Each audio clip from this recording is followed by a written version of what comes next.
කලාව සම්බන්ධයෙන් මම හිතන්නේ ලෝකයේ ඉන්න බොහෝ දාර්ශනිකයින්, ශාස්ත්‍රඥයින්, පඬිවරුන් විවිධ අදහස් ඉදිරිපත් කරලා තියෙනවා. ඒ වගේම කලාව කියන්නේ මොකක්ද? කලාවේ කාර්යභාරය කුමක්ද කියන කාරණා පිළිබඳ විටින් විට විවිධ අවස්ථාවන් වල සංවාද අපිට ඇහෙනවා.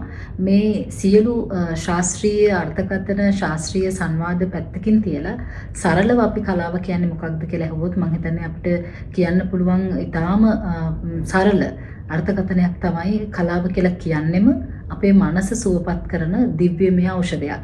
එහෙම කියන්න හේතුව තමයි කලාව ඉගෙනීම තුළින්, කලාව රස විඳීම තුළින්, කලාව ඇසුරු කිරීම තුළින් අපිට පුළුවන්කම ලැබෙනවා සහවේදනය, සහකම්පනය වැනි තත්වයන් අපි තුළ වර්ධනය කරගන්න. ඒ කියන්නේ තව මිනිස්සෙක් නැත්නම් තවත් පුද්ගලයෙකුගේ தත්ත්වය වටහා ගැනීමට අවශ්‍ය කරන පන්නරය අපි ඉගෙන ගන්නෙම කලාව තුළින්. ඒ නිසා මනස සුවපත් කරන, ආධ්‍යාත්මය සුවපත් කරන ඖෂධයක් වගේ දෙයක් තමයි මේ කලාව කියලා කියන්නේ. අනිත් කාරණේ කියන්න කලාව කියලා කියන්නේ සමහර තැනක අපි කියනවා කලාව කියන්නේ පිළිවෙල. මොකද හේතුව සියලු තැන, කියන්නේ art is everywhere. කලාව කියන එක හැම තැනකම තියෙනවා.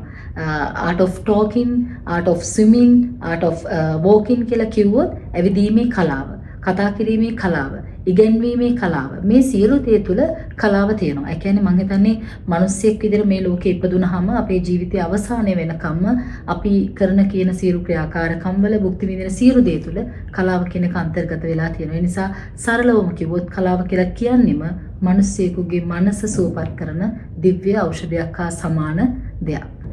කලාව පිළිබඳ ලංකාවේ මිනිස්සු දැනුවත්ද කියන කාරණේදී මම හිතන්නේ මේ කලාව අපි ඉගෙන ගත යුතුයි, කලාව අපි හදාරන්න ඕනේ කියන එක සම්බන්ධයෙන් අඩුවෙඩි වශයෙන් අපි පුරවැසියෝ විදිහට ගත්තාම ලංකාවේ අයට අවබෝධයක් තියෙනවා.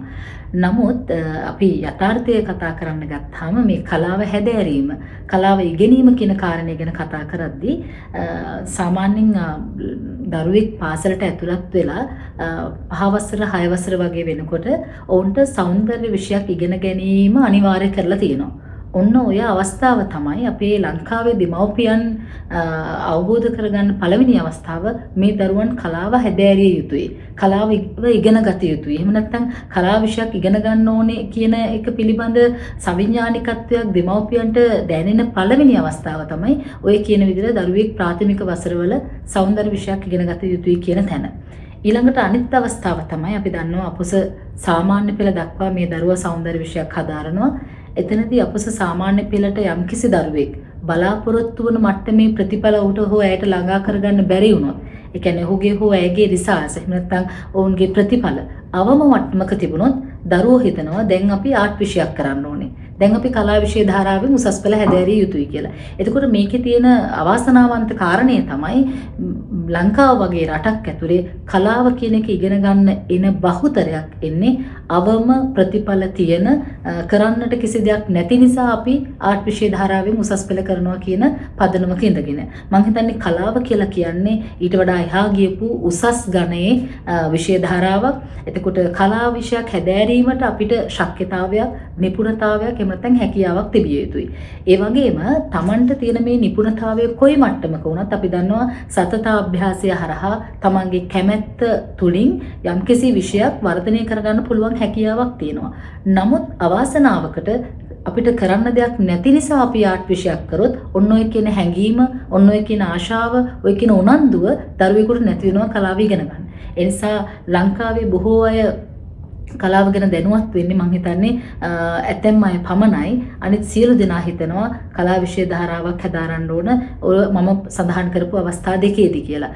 නමුත් පොදුවේ ගත්තාම මානව ජීවිතයකට හිමිකම් කියන අපි සියලු දෙනා මේ ලෝකේ ජීවත් වෙද්දී කලාව කියන එක රස විඳින කලාකාමී මිනිසෙක් වෙන්න ඕනේ. ඒ නිසා ඒක සියලු දෙමව්පියන්, සියලු ගුරුවරුන්, සමස්ත පුරවැසියන් තේරුම් ගන්න ඕනේ. මේක යහපත් සමාජයක්, යහපත් රටක්, හිතකාමී මිනිස්සු ඉන්න රටක් කරන්න නම් කලාව කියන එක අධ්‍යාපනික වශයෙන් ඉගෙන ගත්තත් නැතත් ඔබේ ජීවිතය තුළ හුරු පුරුද්දක් බවට පත් කරගන්න ඕන. ඒ කියන්නේ අපි ජීවත් වෙනකොට කලාව ඇසුරු කරන සත්වයින් බවට පත්විය යුතුයි.